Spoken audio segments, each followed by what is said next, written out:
everybody. Welcome back to Let's Read the Bible. Today is Genesis chapter 27. Let's jump back in. Genesis 27, Jacob's deception.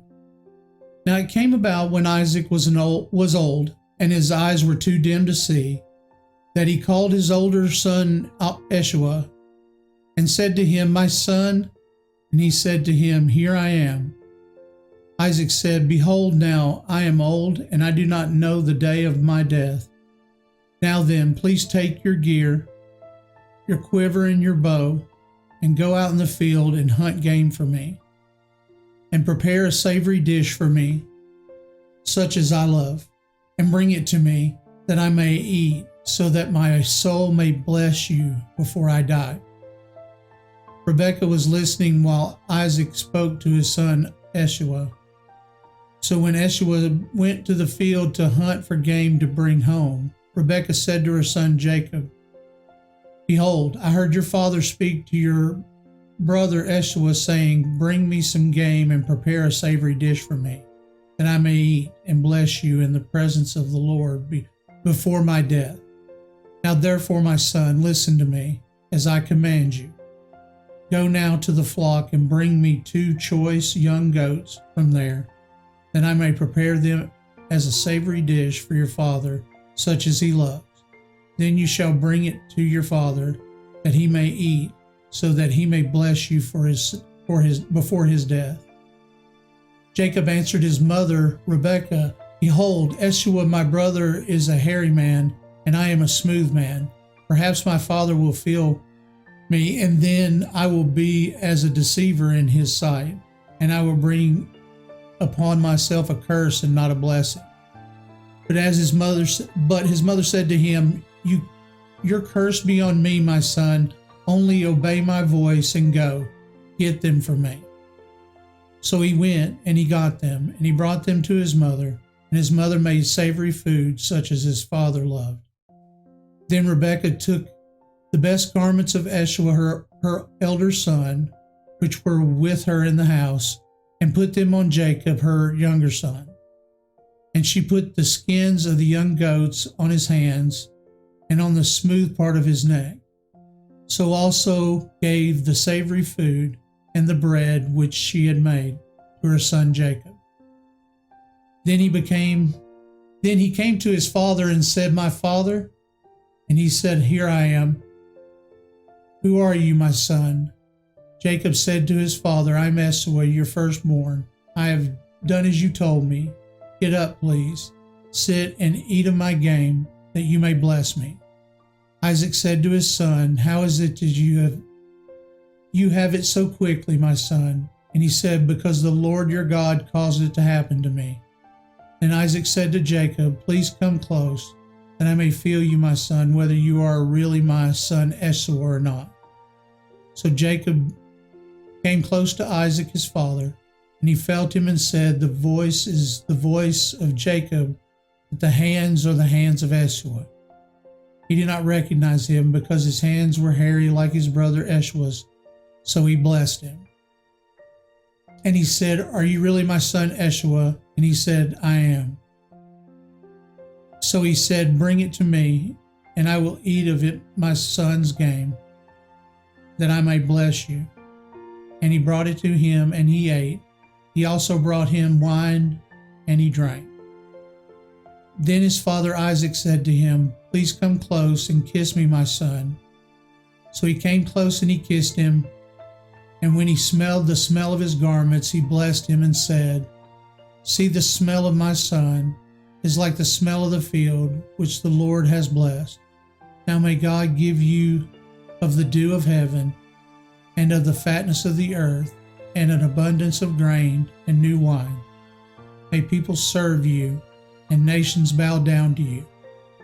Be master of your brothers, and may your mother's son bow down to you. Cursed be those who curse you, and blessed be those who bless you."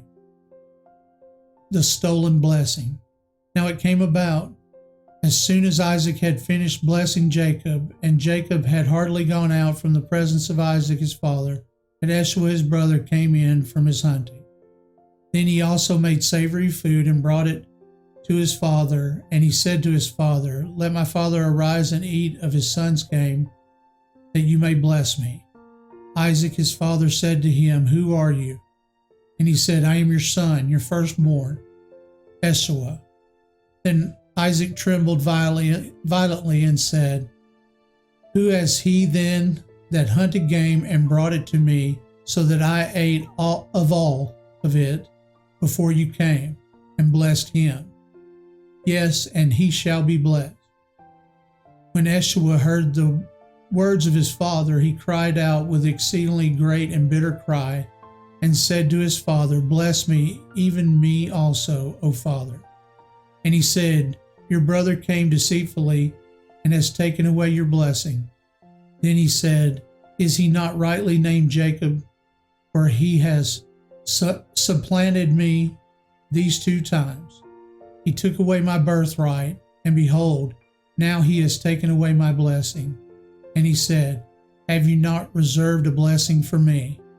But Isaac replied to Esau, "Behold, I have made him your master, and all his relatives I have given to him as servants. And with grain and new wine I have sustained him. Now as for you then, what can I do, my son?" Esau said to his father, "Do you have only one blessing, my father? Bless me, even me also, O my father." So Esau lifted his voice and wept. And Isaac his father answered and said to him, "Behold, away from the fertility of the earth shall be your dwelling, and away from the dew of heaven from above. By your sword you shall live, and your brothers you shall serve. But it shall come about when you become restless, that you will break this yoke from your neck." So Esau bore a grudge against Jacob because of the blessing which his father had blessed him. And Esau said to himself, "The days of mourning of my father, for my father are near, then I will kill my brother Jacob." Now when the words of her elder son Esau were reported to Rebekah, she sent and called her younger son Jacob, and said to him, "Behold, your brother Esau is consoling himself concerning you by planning to kill you. Now therefore, my son, obey my voice and arise, flee to Haran, to my brother Laban. Stay with him a few days until your brother's fury subsides, until your brother's anger against you subsides, and he forgets what you did to him. Then I will send and get you from there. Why should I be bereaved of you both in one day?" Rebekah said to Isaac, "I am tired of living because of these daughters of the Heth. If Jacob takes a wife from the daughters of Heth like these, from the daughters of the land, what good will my life be to me?"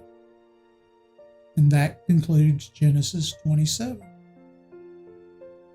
Okay, let's go inside the text.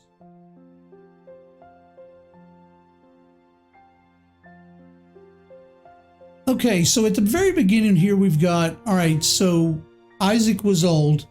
Blind Isaac evidently thought he was near death and would not live much beyond his current 137 years, which was the age of Ishmael when he died.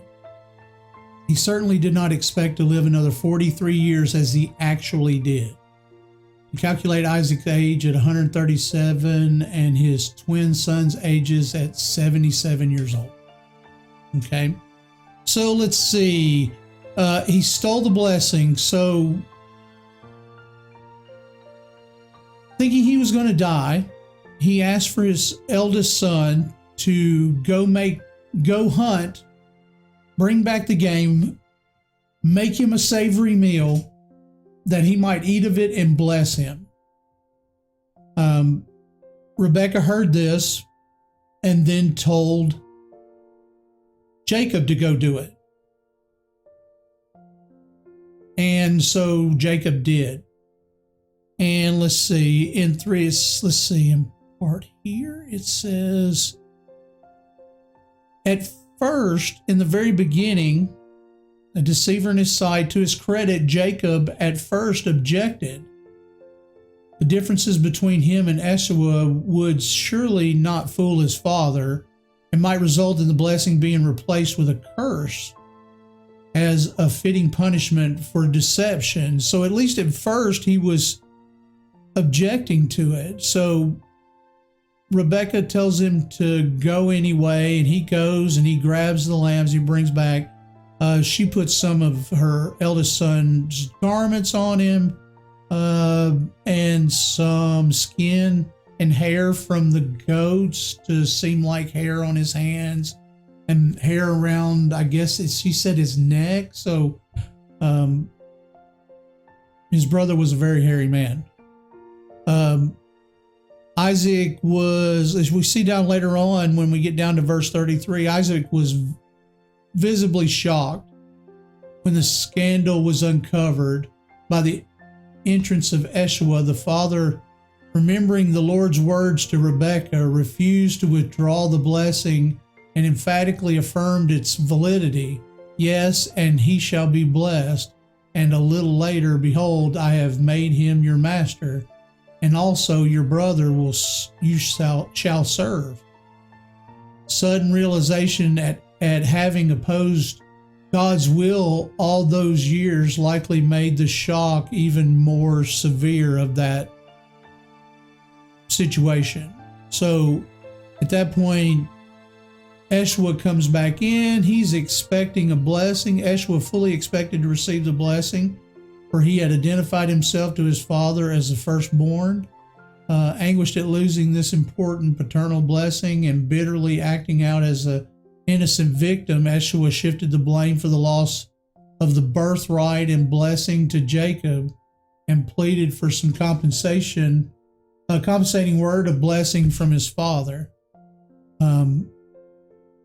The prayer wish called for prosperity and inferiority, i.e., maintaining the validity of the words to Jacob and replacing "be master of your brothers" with your brother you shall serve. This secondary blessing would not and could not undo the first one. And then he tells him later on, you will break the yoke of the neck. In later history, the Edomites, who descended from the line of Esau, fought time and again with Israel and shook off Israelite control on several occasions. The days mourning the father, evidently Esau also thought his father was on the verge of death, and so out of respect for his aged father, he postponed murdering Isaac. Isaac lived another 43 years. Postponed murdering his brother. Isaac lived another 43 years. Bereaved of you both in one day, Rebekah understood she stood to lose both her sons, since after the murder of Jacob, the avenger of blood, the next nearest relative would track down and execute Esau. So she saw this for where it was and where it was headed. And then we've got at the end where the daughters of Heth, local Hittite women, were basically who that was. So this is the marriage outside of where they were commanded. And that pretty much concludes chapter 27. Hope to see you back here for Genesis chapter 28.